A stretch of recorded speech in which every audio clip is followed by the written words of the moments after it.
ಜಯಮ್ಮ ಅವರು ಮಗುವನ್ನು ನೀಲಾಂಬರಿಯವರ ಕೈಗೆ ಕೊಟ್ಟಾಗಲಿಂದ ನೀಲಾಂಬರಿಯವರು ಮೊಮ್ಮಗಳೊಂದಿಗೆ ತಾವು ಮಗುವಾಗಿ ಬಿಟ್ಟಿದ್ದರು.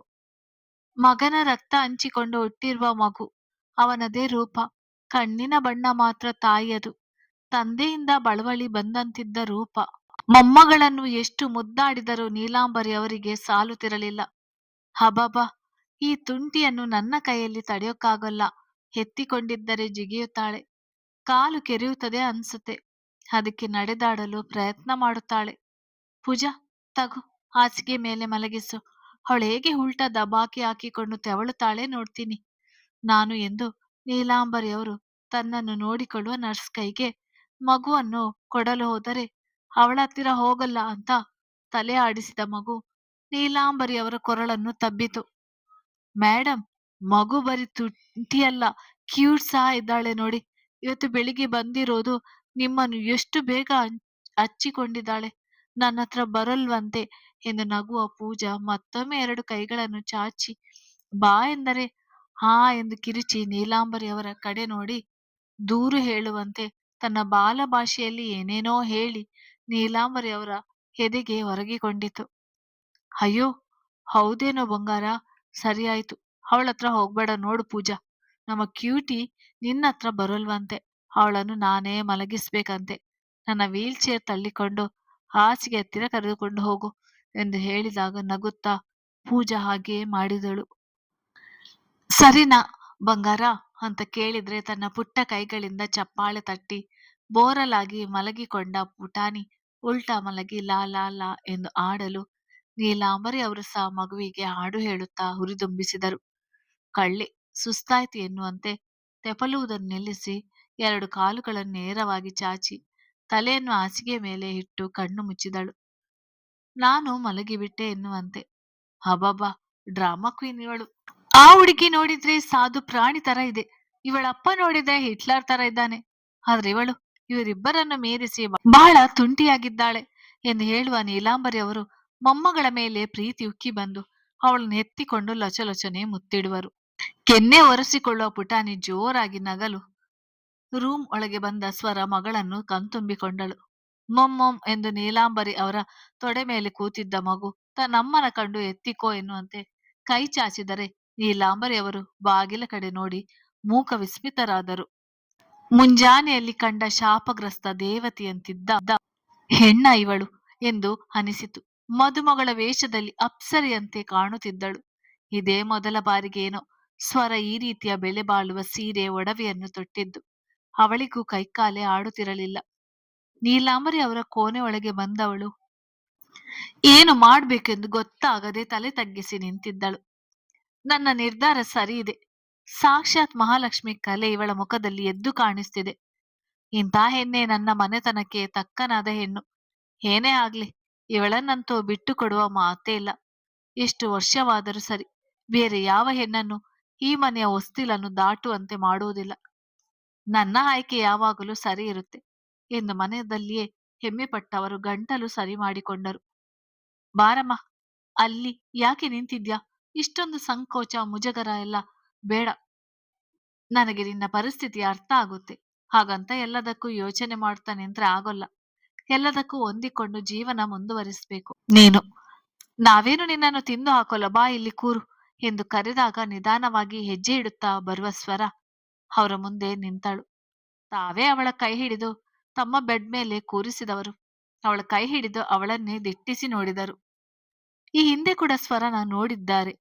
ಆಗ ಬಡಕಲು ದೇಹದ ಮಂಕು ಬಣ್ಣದ ಮಾಸಿದ ಬಣ್ಣದ ಬಟ್ಟೆ ತೊಟ್ಟಿರುವ ಸ್ವರ ಅವರಿಗೆ ನೆನಪಾಗಲಿಲ್ಲ. ಎಲ್ಲರನ್ನು ನೋಡುವಂತೆ ಮಾಮೂಲಿಯಾಗಿ ಅವಳನ್ನು ಹಿಂದೊಮ್ಮೆ ನೋಡಿದ್ದರು. ಆದ್ರೆ ಈಗಿನ ರೂಪ 1000 ಜನ ಸುಂದರಿಯರ ನಡುವೆ ನಿಲ್ಲಿಸಿದ್ದರೂ ಕೂಡ ಎದ್ದು ಕಾಣಿಸುವಂತ ರೂಪ ಇತ್ತು. ಜೊತೆಗೆ ಈಗ ಬಾಣಂತಿಯ ಕಲೆ ಬೇರೆ ಅವಳಿಗೆ ಹೊಸ ಮೆರುಗನ್ನು ತಂದುಕೊಟ್ಟಿತ್ತು. ತುಂಬಾ ಮುದ್ದಾಗಿದ್ಯಾ ನೀನು. ನಿನ್ನ ಕಣ್ಣಿನ ಬಣ್ಣ ಕೋಟಿ ಜನಗಳಲ್ಲಿ ಒಬ್ಬರಿಗಿರುತ್ತೆ. Blue eyes. ನಿನ್ನ ಅಮ್ಮನಿಗೂ ಬ್ಲೂ ಐಸ್ ಇತ್ತಾ ಅಂತ ಅವಳ ಬಗ್ಗೆ ತಿಳಿದುಕೊಳ್ಳಲು ಕೇಳುವರು. ಇಲ್ಲ ಎಂದು ತಲೆ ಆಡಿಸಿದಳು. ಹೌದಾ, ಬಿಡು. ಇಲ್ಲವಾದರೆ ಅಪ್ಪನ ಕಡೆಯಿಂದ ಬಂದಿರುತ್ತೆ ಅಲ್ವಾ ಎಂದು ಹೇಳಿದಾಗ ಕಣ್ಣು ತುಂಬಿಕೊಂಡ ಸ್ವರ ಅವರಿಗೆ ಕಾಣದಂತೆ ಕಣ್ಣೀರು ಒರೆಸಿಕೊಂಡಳು. ಮುದ್ದಾಗಿ ಕಾಣಿಸ್ತಿದ್ಯಾ. ಇಷ್ಟೊಂದು ಸುಂದರವಾದ ಹೆಣ್ಣನ್ನು ನೋಡಿಯೇ ಇಲ್ಲವೇನು ಅಂತ ಅನಿಸ್ತಿದೆ. ಆದ್ರೆ ನಿನ್ನ ಮುಖದಲ್ಲಿ ನಗುವಿಗೊಂದೇ ಕೊರತೆ. ತುಂಬಾ ಸಂಕೋಚದ ಹೆಣ್ಣು ಅಂತ ನಿನ್ನ ನೋಡಿದ್ರೆ ತಿಳಿಯುತ್ತೆ. ಎಲ್ಲದಕ್ಕೂ ಇಡಿಯಷ್ಟು ಆಗ್ಬೇಡ. ಅವಳ ತಲೆ ಸವರಿ ಹೇಳಿದವರು ಪೂಜಾಳನ್ನು ತಮ್ಮ ಹತ್ತಿರ ಕರೆಯುವರು. ಹೇಳಿ ಮೇಡಮ್, ಏನಾದ್ರೂ ಬೇಕಿತ್ತಾ ಎಂದು ಕೇಳುವಳು. ಪೂಜಾ, ಇವಳ ಇವಳ ಉದ್ದ ಕೂದಲಿನಷ್ಟೇ ಮಲ್ಲಿಗೆ ಹೂ ತಗೊಂಡ್ ಬಾ ಎಂದು ಹೇಳಿದಾಗ ನಗುತ್ತಾ ಸರಿಯೇ ಎಂದು ತಲೆ ಆಡಿಸಿದ ಪೂಜಾ ದೇವರ ಕೋಣೆಗೆ ಹೋಗಿ 2 ಮಾರು ಮಲ್ಲಿಗೆ ಹೂವನ್ನು ತಂದು ನೀಲಾಂಬರಿ ಅವರ ಕೈಯಲ್ಲಿ ಕೊಟ್ಟಳು.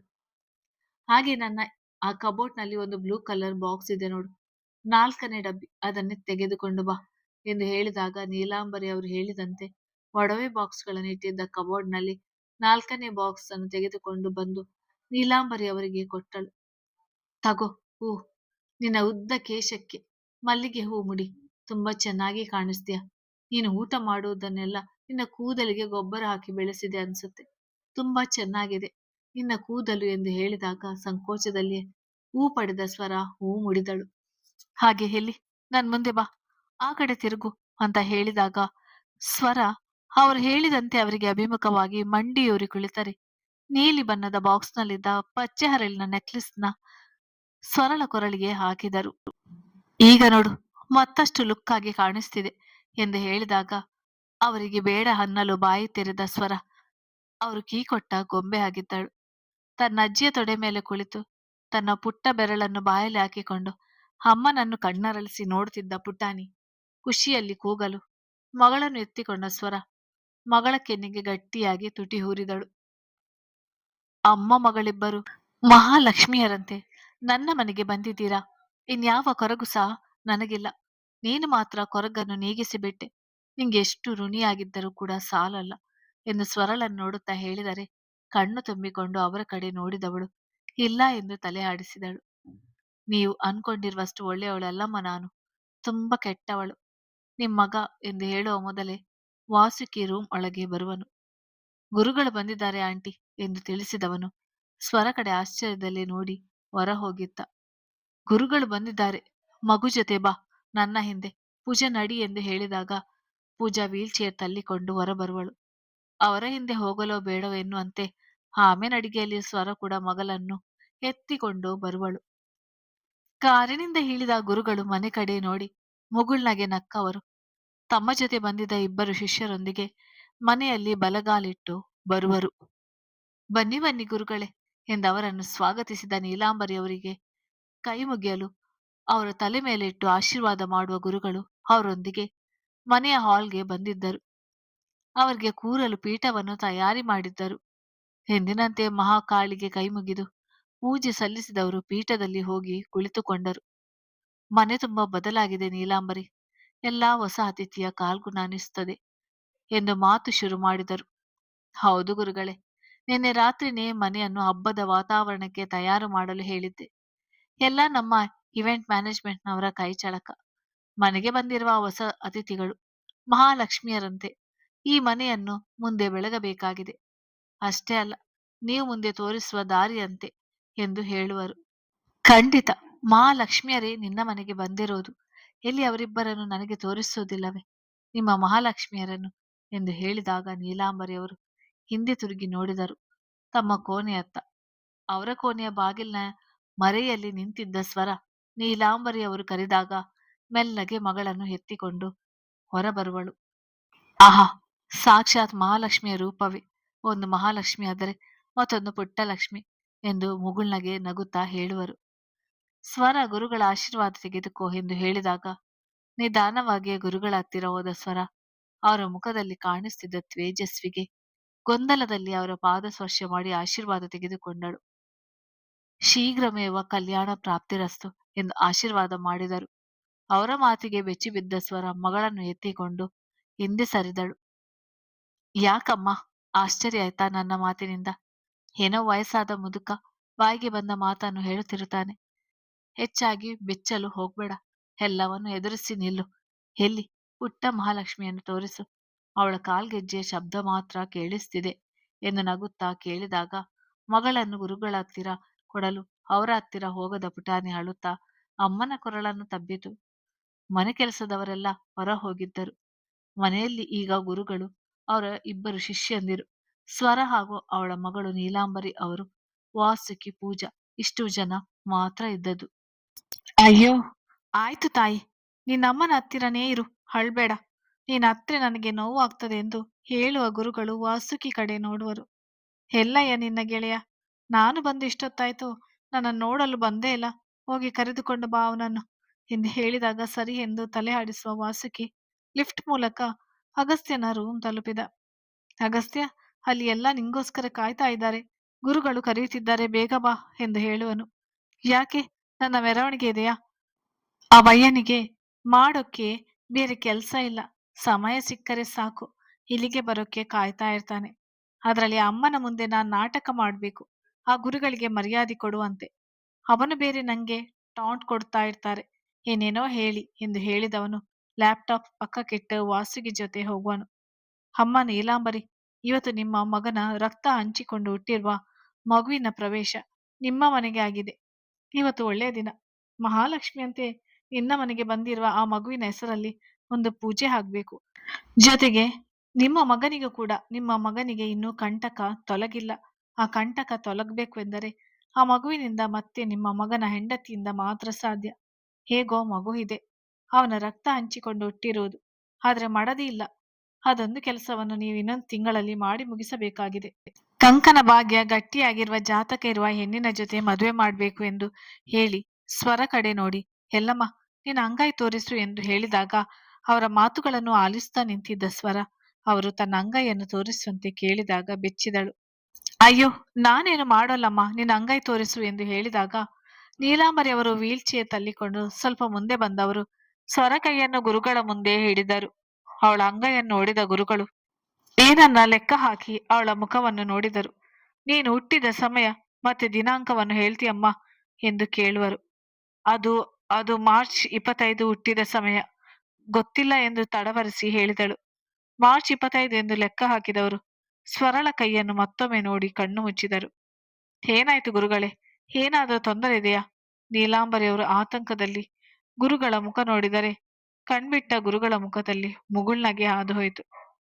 ಅದೇ ಸಮಯಕ್ಕೆ ಲಿಫ್ಟಿಂದ ಬಂದ ವಾಸುಕಿ ಜೊತೆ ಹೊರಬರುವ ಅಗಸ್ತ್ಯ ತನ್ನ ಜೇಬಿನಲ್ಲಿ ಕೈ ಇಟ್ಟುಕೊಂಡು ಗತ್ತಿನಲ್ಲಿ ನಡೆದು ಬರುವನು. ಹಲೋ, ಗುಡ್ ಈವ್ನಿಂಗ್ ಗುರುಗಳೇ, ಇನ್ನು ಇಷ್ಟು ದೂರ ಬಂದು ಬಿಟ್ಟಿದ್ದೀರಾ ಎಂದು ವ್ಯಂಗ್ಯವಾಗಿ ಕೇಳುತ್ತಾ ಅವರಿಗೆ ಎದುರಾಗಿ ತನ್ನ ಕಿಂಗ್ ಸೈಜ್ ಚೇರ್ ಮೇಲೆ ಕಾಲು ಹಾಕಿ ಗತ್ತಿನಲ್ಲಿ ಕುಳಿತುಕೊಂಡ. ಮಹಾಲಕ್ಷ್ಮಿ ಮನೆಗೆ ಬಂದಿದ್ದಾರಲ್ಲ ಅಗಸ್ತ್ಯ, ಅದಕ್ಕೆ ಇಷ್ಟು ದೂರ ಬರ್ಬೇಕಾಯ್ತು. ಇನ್ನ ನಿಂಗೆ ಶುಕ್ರ ದೆಸೆ ಶುರುವಾಯ್ತು ಅಂದಿಕೋ. ಒಳ್ಳೆಯ ದಿನ, ಒಳ್ಳೆಯ ಸಮಯದಲ್ಲಿ ನಿನ್ನ ಬಂಗ್ಲೆಗೆ ಮಹಾಲಕ್ಷ್ಮಿಯರು ಬಲಗಾಲಿಟ್ಟು ಪ್ರವೇಶ ಮಾಡಿದ್ದಾರೆ ಎಂದು ಅದೇ ಸಾತ್ವಿಕ ನಗು ನಗುತ್ತಾ ಹೇಳುವರು. ಹೌದೇನೋ ಎಂದು ವ್ಯಂಗ್ಯ ನಗುವನು. ಅಗಸ್ತ್ಯ, ಗುರುಗಳ ಮುಂದೆ ಸರಿಯಾಗಿ ಕುಳಿತುಕೋ, ಇದೇನಿದು ಅಧಿಕ ಪ್ರಸಂಗಿತನ ಎಂದು ನೀಲಾಂಬರಿ ಅವರು ಗದರಿದಾಗ ತಾಯಿಯ ಕಡೆ ನೋಡುವ ಅಗಸ್ತ್ಯ ಕೂತಿದ್ದಲ್ಲಿ ಏನು ಬದಲಾವಣೆ ಮಾಡಿಕೊಳ್ಳಲಿಲ್ಲ. ಈಗ ಅವನ ಗಮನ ಮದುಮಗಳಂತೆ ನಿಂತಿದ್ದ ಸ್ವರ ಕಡೆ ಹೋಗಿತ್ತು. ಹುಬ್ಬೇರಿಸಿದ. ಅಯ್ಯೋ, ದೃಷ್ಟಿ ಆಗುತ್ತೆ, ಹಾಗೆ ನೋಡ್ಬಿಡಿ ಅಗಸ್ತ್ಯ ಎಂದು ಗುರುಗಳು ಪಟ್ಟನೆ ಹೇಳಿದರೆ ಅವರ ಕಡೆ ತಿರುಗಿ ನೋಡಿದ. ಅಂದ್ರೆ ನಿಮ್ಮ ರೂಪವನ್ನು ಹೊತ್ತಿಕೊಂಡು ಹುಟ್ಟಿರುವ ಮಗುವನ್ನು ಹಾಗೆ ದಿಟ್ಟಿಸಿ ನೋಡ್ಬೇಡಿ, ಚಿಕ್ಕ ಮಗು ಅಲ್ವೇ, ದೃಷ್ಟಿ ಆಗುತ್ತೆ, ಆಮೇಲೆ ಇಡೀ ರಾತ್ರಿ ರಗಳೆ ಇರುತ್ತೆ, ನಿಮ್ಗೆ ಅಲ್ವಮ್ಮ ಎಂದು ಸ್ವರ ಕಡೆ ಹೇಳಿದರೆ ತಲೆ ತಗ್ಗಿಸಿ ನಿಂತಿದ್ದವಳು ಮೆಲ್ಲಗೆ ಅಗಸ್ತ್ಯನನ್ನು ನೋಡಿದರೆ ಅವಳನ್ನೇ ದಿಟ್ಟಿಸಿ ನೋಡುತ್ತಿದ್ದವನ ಕಣ್ಣಲ್ಲಿ ಬೆಂಕಿ ಉಗುಳಲು ಗಾಬರಿಯಲ್ಲಿ ಗುರುಗಳತ್ತ ನೋಡಿದಳು. ಇದನ್ನು ನೋಡಿದ ಗುರುಗಳ ಮುಖದಲ್ಲಿ ಮತ್ತದೇ ಮುಗುಳ್ನಗೆ ಹಾದು ಹೋಯಿತು. ನಿಮ್ಮ ಕಣ್ಣೋಟಗಳ ವಿನಿಮಯ ಮುಗಿದಿದ್ದರೆ ಮಗು ಕರೆದುಕೊಂಡು ಬಾ, ಮಗು ಎಂದು ಸ್ವರಳನ್ನು ಹತ್ತಿರ ಕರೆದರು. ನಿನ್ನ ಹೆಸರೇನಮ್ಮ ಎಂದು ಹೇಳುವರು. ಸ್ವರ ಎಂದು ಮೆಲ್ಲಗೆ ಹೇಳಿದಳು. ಒಳ್ಳೆಯ ಹೆಸರು, ಮಗುವಿಗೆ ಏನಂತ ಇಟ್ಟಿದ್ಯಮ್ಮ ಎಂದು ಕೇಳಿದಾಗ ಅದ್ವಿಕಾ ಎಂದು ಉತ್ತರಿಸಿದಳು. ಓ, ತಂದೆಯ ಮೊದಲ ಅಕ್ಷರದ ಹೆಸರೇ ಅದ್ವಿಕಾ ಅಗಸ್ತ್ಯ ಹೆಗ್ಡೆ. ಇನ್ನ ತೊಟ್ಟಿಲು ಶಾಸ್ತ್ರ ಹಾಗೆಲ್ಲ ಅನ್ಸುತ್ತೆ ಎಂದು ಕೇಳುತ್ತಾ ತಮ್ಮ ಶಿಷ್ಯನ ಹತ್ತಿರ ನೋಡಿದಾಗ ಜೋಳಿಗೆಯಲ್ಲಿದ್ದ ತಾಲೆಗರಿಯನ್ನು ತೆಗೆದು ಅವರ ಕೈಗೆ ಕೊಟ್ಟರು. ಇಲ್ಲ ಎಂದು ತಲೆ ಆಡಿಸಿದಳು. ಒಳ್ಳೆ ದಿನ ನೋಡಿ ಹೇಳುವೆ ಅಮ್ಮ ನೀಲಾಂಬರಿ, ಒಂದೊಳ್ಳೆ ದಿನ ಮಗುವಿನ ತೊಟ್ಟಿಲು ಶಾಸ್ತ್ರ ಮಾಡಿಬಿಡಿ ಎಂದು ಹೇಳಿ ತಾಲೆಗರಿಯನ್ನು ನೋಡುತ್ತಾ ಮಗುವಿನ ತಲೆ ಮೇಲೆ ಕೈ ಇಟ್ಟು ಮಂತ್ರಗಳನ್ನು ಹೇಳಲು ಶುರು ಮಾಡಿದರು. ಅಮ್ಮನ ತೋಳಲ್ಲಿ ಬೆಚ್ಚಗಿದ್ದವಳು ಗುರುಗಳ ಮಂತ್ರಗಳನ್ನು ಕೇಳುತ್ತಾ ಕಿಲಕಿಲ್ಲ ನಗುತ್ತಾ ಗುರುಗಳ ಮುಖ ನೋಡಿದ ಪುಟಾಣಿ ತನ್ನ ಮೇಲಿದ್ದ ಗುರುಗಳ ಕೈಯನ್ನು ತನ್ನ ಎರಡು ಪುಟ್ಟ ಕೈಗಳಲ್ಲಿ ಹಿಡಿದು ನಿಧಾನಕ್ಕೆ ತನ್ನ ಪುಟ್ಟ ಬಾಯಿ ಹತ್ತಿರ ತಂದವಳು ಅವರ ಕೈಬೆರಳನ್ನು ಬಾಯಿಗೆ ಹಾಕಿಕೊಂಡಳು. ಅಯ್ಯೋ ಪಾಪು, ಹಾಗೆ ಮಾಡ್ಬಾರ್ದೆಂದು ಬಿಡಿಸಲು ನೋಡಿದ ಸ್ವರಗೆ ಕಣ್ಣಲ್ಲಿ ಬೇಡವೆಂದ ಗುರುಗಳು ನಗುತ್ತಾ ಮಂತ್ರಗಳನ್ನು ಹೇಳಿದವರು. ಮಗು ಮುಖ ನೋಡಲು ಅವರ ಕೈಬೆರಳನ್ನು ಬಾಯಲ್ಲಿ ಹಾಕಿಕೊಂಡಿದ್ದ ಮಗು ಗುರುಗಳ ಕಡೆ ನೋಡಿ ನಗುತ್ತಿತ್ತು. ಜೈ ಮಹಾಕಾಳಿ. ಮಹಾಕಾಳಿಯ ಧೈರ್ಯ ಸ್ಥೈರ್ಯ ಎಲ್ಲವೂ ನಿನ್ನಲ್ಲಿರಲಿ ಮಗು. ನೀನೇ ನಿನ್ನ ತಾಯಿಯ ಜೀವನಕ್ಕೆ ಬೆಳಕಾಗಬೇಕು ಎಂದು ಮಗುವಿನಿಂದ ಕೈ ಬಿಡಿಸಿಕೊಂಡವರು ಮಹಾಕಾಳಿಯ ತೀರ್ಥವನ್ನು ಮಗುವಿನ ಮೇಲೆ ಹಾಕಿ ಕೈ ಮುಗಿದವರು ಮಗುವನ್ನು ಎತ್ತಿಕೊಂಡು ತಮ್ಮ ತೊಡೆ ಮೇಲೆ ಕೂರಿಸಿಕೊಂಡರು. ಅಮ್ಮನಿಂದ ದೂರವಾದ ಪುಟಾಣಿ ಜೋರಾಗಿ ಅಳಲು ಶುರು ಮಾಡಿದಳು. ಇಷ್ಟೊತ್ತು ಇದನ್ನೆಲ್ಲ ನೋಡುತ್ತಿದ್ದ ಅಗಸ್ತ್ಯ ಮಗುವಿನ ಅಳು ಕೇಳಿ ಮುಷ್ಟಿ ಕಟ್ಟಿದ್ದ. ಅಮ್ಮ ಸ್ವರ, ತಗೋ ಈ ತೀರ್ಥವನ್ನು ಹಿಡಿದು ಬಂಗಲೆಯ ಎಲ್ಲಾ ಕಡೆ ಸ್ವಲ್ಪ ಹಾಕಿ ಬಾ. ಲಿಫ್ಟ್ ಮೂಲಕ ಹೋಗ್ಬೇಡ, ಮೆಟ್ಟಿಲು ಹತ್ತಿ ಹೋಗಿ ಬಾ. ನೀಲಾಂಬರಿ, ಈ ಹುಡುಗಿ ಜೊತೆ ಯಾರನ್ನಾದ್ರೂ ಕಳಿಸು, ಮನೆಯ ಬಗ್ಗೆ ಇಂಚಿಂಚು ಗೊತ್ತಿರುವವರಿಗೆ ಎಂದು ಹೇಳಿದಾಗ ಜಯಮ್ಮನ ಸ್ವರ ಜೊತೆ ಕಳಿಸಿದರು. ಮಗು ಅಳುತ್ತಿದ್ದ ಕಾರಣ ಸ್ವರಗೆ ಅಲ್ಲಿಂದ ಹೋಗಲು ಮನಸ್ಸಿರಲಿಲ್ಲ. ಆದರೂ ಜಯಮ್ಮ ಅವರು ಕೈ ಹಿಡಿದಾಗ ಬೇಸರದಿಂದಲೇ ಅಲ್ಲಿಂದ ಸರಿದಿದ್ದಳು. ಯಾಕೆ ಪುಟ್ಟ ಮಹಾಲಕ್ಷ್ಮಿ ಅವರು ಅಳುತ್ತಿರುವುದು? ಅಮ್ಮ ಹೋಯ್ತು ಅಂತಾನ? ಅಮ್ಮ ಸ್ವಲ್ಪ ಹೊತ್ತು ಕಾಯಿರಿ, ಅಮ್ಮ ಬರ್ತಾರೆ ಎಂದು ಮಗುವನ್ನು ಸಮಾಧಾನ ಮಾಡಲು ಗುರುಗಳ ಕಡೆ ಕೋಪದಿಂದ ನೋಡಿದ ಮಗು ತುಟಿಯೊಬ್ಬಿಸಿ ಅಗಸ್ತ್ಯನ ಕಡೆ ನೋಡಿ ಕೈ ಚಾಚಿ ಅಳಲು ಶುರು ಮಾಡಿತು.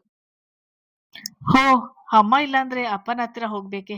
ಬಾ ಅಗಸ್ತ್ಯ, ನಿನ್ನ ಮಗಳು ನಿನ್ನನ್ನು ಕರೆಯುತ್ತಿದ್ದಾಳೆ, ಮಗುವನ್ನು ಎತ್ತಿಕೋ ಎಂದು ಗುರುಗಳು ಹಾಸ್ಯವಾಗಿ ಹೇಳಲು ಅವರ ಕಡೆ ಕೋಪದಿಂದ ನೋಡಿದವನು ಬೆನ್ನೆ ಮುದ್ದೆ ಅಂತಿದ್ದ ಮಗು ಈಗ ಅಳುತ್ತಾ ಕೆಂಪು ಟೊಮೆಟೊದಂತೆ ಆಗಿರುವುದನ್ನು ನೋಡಿ ಯಾಕೋ ಮನವೆಲ್ಲ ಕಸಿಬಿಸಿ ಆಯಿತು ಅವನಿಗೆ. ಚಡಪಡಿಕೆಯಿಂದ ನೀಲಾಂಬರಿ ಅವರ ಕಡೆ ನೋಡಿದನು. ಅದೇನಂತ ನೋಡು ಮಾಮ್, ಅದರ ಅಳುವನ್ನು ನಿಲ್ಲಿಸು ಎಂದು ಹೇಳಿದವನು ಕ್ಷಣವೂ ಕೂಡ ಅಲ್ಲಿ ನಿಲ್ಲದೆ ಗಾರ್ಡನ್ಗೆ ಹೋಗಿದ್ದ. ಅಗಸ್ತ್ಯ ಹೋದ ಕಡೆಯೇ ತಲೆ ಕೆಳಗಾಗಿ ನೋಡುತ್ತಾ ಅಳುತ್ತಿದ್ದ ಮಗುವನ್ನು ನೋಡಿದ ವಾಸುಕಿಗೆ ಅಯ್ಯೋ ಅನಿಸಿತು. ಇದೆಂತ ಬಂದ, ಅವನ ಜೊತೆ ಒಡನಾಟವೇ ಇಲ್ಲದ ಮಗುವಿಗೆ ಅವನ ಸಾಂಗತ್ಯವೇ ಬೇಕು. ಆದ್ರ ಅರಿವಿಲ್ಲದವನು ನಿರ್ಲಕ್ಷ್ಯ ಮಾಡಿ ಹೊರಟು ಹೋದ ಅಂತ ಅಂದುಕೊಂಡವನು ಸಣ್ಣ ನಿಟ್ಟುಸಿರು ಬಿಟ್ಟ. ತಗೋ ನೀಲಾಂಬರಿ, ಮೊಮ್ಮಗಳನ್ನು ಸಮಾಧಾನ ಮಾಡು, ಹಠಮಾರಿಯಾದರೂ ಜಾಣ ಮಗುವಿದು ಎಂದು ಹೇಳಿದವರು ಮಗುವಿನ ಕೊರಳಿಗೆ ತಮ್ಮ ಕಡೆಯಿಂದ ಚಿನ್ನದ ಸರವನ್ನು ಹಾಕಿದರು. ನೀನು ಹಾಕಿದ ಚಿನ್ನದ ಸರ ಬೇಡ, ನನಗೆ ನನ್ನ ಅಮ್ಮ ಬೇಕು ಎಂದು ಹೇಳುವಂತೆ ತುಟಿಯುಬ್ಬಿಸಿ ಅಳುವ ಮಗು ನೀಲಾಂಬರಿ ಅವರ ಕೊರಳನ್ನು ತಬ್ಬಿ ಮತ್ತಷ್ಟು ಅಳುವಳು. ಬಂಗಲೆಯ ಪ್ರತಿಯೊಂದು ಮೂಲೆಗೂ ತೀರ್ಥವನ್ನು ಹಾಕಿ ಜಯಮ್ಮ ಅವರ ಜೊತೆ ಬರುವ ಸ್ವರ ಅಲ್ಲಿ ಅಗಸ್ತ್ಯ ಇಲ್ಲದಿದ್ದದನ್ನು ಕಂಡು ಉಸಿರಾಡಿದಳು. ಸರಿ, ಒಳ್ಳೆಯ ದಿನ ನೋಡಿ ತೊಟ್ಟಿಲು ಶಾಸ್ತ್ರ ಮಾಡಬೇಕಾಗಿದೆ. ನೀಲಾಂಬರಿ ಆಶ್ರಮದ ಕಡೆ ಬಂದು ಹೋಗು, ನಾವಿನ್ನು ಬರ್ತೀವಿ ಎಂದು ಹೇಳಿದಾಗ ಸ್ವರ ಕೈಯಲ್ಲಿ ನೀಲಾಂಬರಿ ಅವರ ಗುರುಗಳಿಗೆ ಅನ್ನು ಹಂಪಲನ್ನು ಕೊಡಿಸಿದರು. ನಂತರ ತಮ್ಮ ಶಿಷ್ಯರೊಂದಿಗೆ ಹೊರ ಬಂದ ಗುರುಗಳು ಗಾರ್ಡನ್ನಲ್ಲಿ ಸಿಗರೆಟ್ ಸೇದುತ್ತಾ ನಿಂತಿದ್ದ ಅಗಸ್ತ್ಯನ ಕಡೆ ನೋಡಿ ನಕ್ಕವರು ಕಾರು ಹತ್ತಿ ಹೋಗಿದ್ದರು. ಪಾಪು ತುಂಬಾ ಅಳ್ತಾ ಇದ್ಲು ಅನ್ಸುತ್ತೆ, ನಿಮ್ಗೆ ತೊಂದರೆ ಆಯ್ತು ಎಂದು ನೀಲಾಂಬರಿ ಅವರ ಮಡಿಲಲ್ಲಿ ಮಲಗಿದ್ದ ಮಗುವನ್ನು ಎತ್ತಿಕೊಳ್ಳಲು ಹೋದಾಗ ನೀಲಾಂಬರಿ ಅವರು ತಡೆಯುವರು. ಪಾಪು ಮಲಗಿದಾಳೆ ಅಲ್ವಾ, ನೀನು ಎತ್ಕೊಂಡ್ರೆ ಎಚ್ಚರವಾಗ್ತಾಳೆ ಅನ್ಸುತ್ತೆ, ನನ್ ಜೊತೆ ಇರ್ತಾಳೆ, ನಾನು ರೂಮ್ನಲ್ಲಿ ಮಲಗಿಸಿರ್ತೇನೆ, ನೀನು ಬಟ್ಟೆ ಚೇಂಜ್ ಮಾಡಿ ಬಾ ಎಂದು ಹೇಳುವರು. ಹೊಲ್ಲದ ಮನಸ್ಸಿನಲ್ಲಿ ಸರಿ ಎಂದು ತಲೆ ಆಡಿಸಿದಳು. ಲಿಫ್ಟ್ ಹತ್ತಿರ ಹೋಗಿದ್ದಳು. ಆಗ ತಾನೇ ಮನೆಯೊಳಗೆ ಬರುವ ಅಗಸ್ತ್ಯ ಇದನ್ನು ಗಮನಿಸಿ ಬೇಟಿಗಾಗಿ ಕಾದಿದ್ದ ಚಿರತೆಯಂತೆ ಮೆಟ್ಟಿಲು ಹತ್ತಿ ಮೊದಲ ಫ್ಲೋರ್ಗೆ ಓಡುವ ಅಗಸ್ತ್ಯ ಲಿಫ್ಟ್ ಬಾಗಿಲು ಓಪನ್ ಆಗುತ್ತಿದ್ದಾಗೆ ಒಳ ಸೇರಿಕೊಂಡವನು 5th ಫ್ಲೋರ್ಗೆ ಪ್ರೆಸ್ ಮಾಡಿದ. ಅವನ ಹಿಂದೆ ನಿಂತಿದ್ದ ಸ್ವರಗೆ ನಡುಕ ಉಂಟಾಗಿತ್ತು. ಕತೆ ಮುಂದುವರಿಯುತ್ತದೆ. ಸಂಡೇ ಕತೆ ಇರೋದಿಲ್ಲ, ಮಂಡೇ ಹಾಕ್ತೀನಿ. ಧನ್ಯವಾದಗಳು.